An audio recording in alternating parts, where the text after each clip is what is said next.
When using the Proseries 213, to start, you go up here to where it says File, and if it's a new client, you push New Client.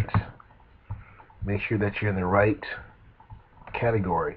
When you're doing individual tax returns, it's always a 1040. Don't worry about the other stuff right here. Push OK. Type in the information that you see here, that's from the client profile sheet, like the last name, first name, middle initial, social security number,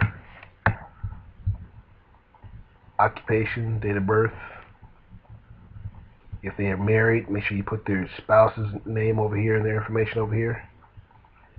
Put in their cell phone, home number, fax number, and especially the email addresses. We like to keep the email addresses.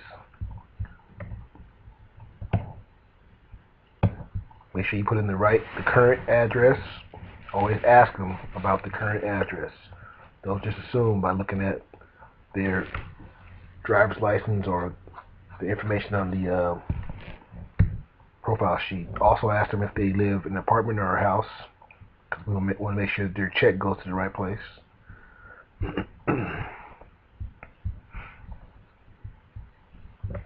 The next thing you want to make sure you ask them is whether or not they're single, married, or single with kids, or a recent widow. Most of the people that come in our office are usually single, married, filing jointly, or head of household. Head of household just means that you're taking care of somebody, a kid. So you check the box with whichever one they are. Now, if they have kids or dependents that they want to put on their tax return, make sure you get all this information in here. This is very important. Make sure that you use the information from their social security cards. Just don't assume that their name is Johnny and it comes to find out that the name is Jonathan and we get the information wrong, because what happens is that this information is going to be checked against the Social Security office. So if their first name or last name doesn't match what's on the Social Security card, then it won't go through. Determine what their relationship, if this is their son, their daughter, niece, nephew, parent.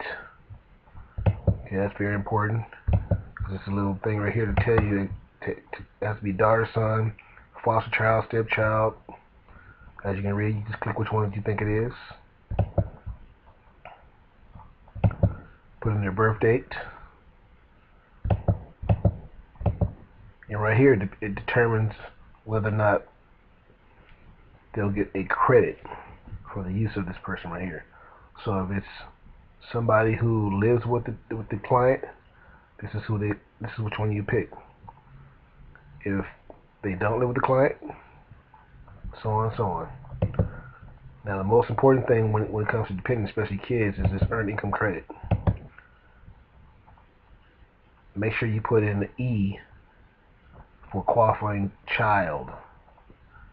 That way they'll more than likely get a credit for the kid if the child's under 24. Or excuse me, 19. Now if they're 19 to 23, this is the one you use.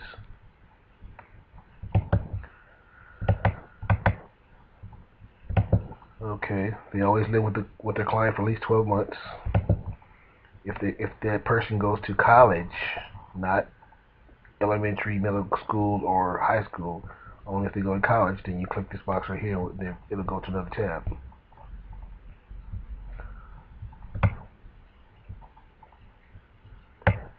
Now, to make sure that they get the credit for the earned income credit, you always you always push these boxes right here.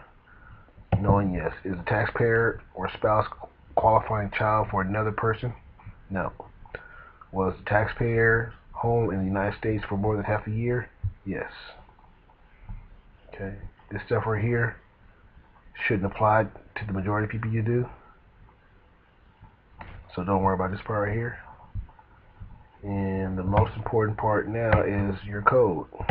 Make sure you put your code in there so that you get paid for doing the tax return. Everything else is pretty much the same.